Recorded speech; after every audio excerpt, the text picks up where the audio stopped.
আমার একটা কথা শুনেন, কথাটা হচ্ছে যদি কেউ আলিবাবাগিরি করতে চান তাহলে আমার পরামর্শ নেবেন।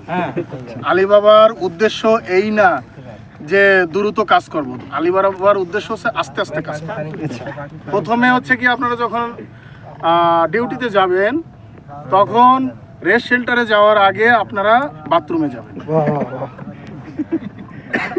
এরপরে আপনারা বাথরুমের থেকে বের হয়ে যখন আপনারা সেফটিতে দাঁড়াবেন, সবার পিছনে লাইনে দাঁড়াবেন।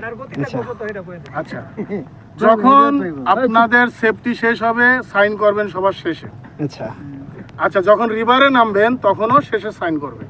আচ্ছা, অন্য কোম্পানির লোক আগে সাইন করবে, আপনারা শেষে করবেন। আচ্ছা, এরপরে যখন আপনারা কাজের সাইডে হাঁটাহাঁটি করবেন আপনাদের স্পিড থাকবে 1-0। ঠিক আছে ঠিক আছে ঠিক আছে। হ্যাঁ, অবশ্যই।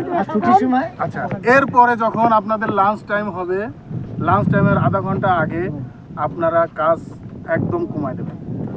দেখবেন যে মুদিররা আছে, হাতে একটু ঘোরাঘুরি করবেন, এটা একটু খুঁটবেন, আধা ঘন্টার ভিতরে কোনো কাজ করবেন না। 11টা পর্যন্ত কাজ করবেন, টুকটাক যা করেন করেন, সমস্যা নেই।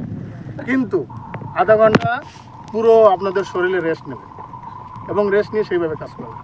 এরপরে দেখা যাচ্ছে লাঞ্চের পরে যখন আপনারা আসতেছেন, লাঞ্চের পরে যখন এখানে রেস্টে বসায়, রেস্টে যখন ডিউটি শুরু হয়, ডিউটি শুরু হওয়ার আগে দেখবেন যে আপনার ওই রিভারে নামার আগে অনেক ভিড় হয়। ঠিক সেম ওইভাবে আপনারা ওই সাইনটা শেষে করে আবার রিভারে নামবেন। এরপরে বিকেলবেলা দেখবেন যে 1 ঘন্টা বা 1.5 ঘন্টার যে কাজটা থাকে, এই কাজটা আপনারা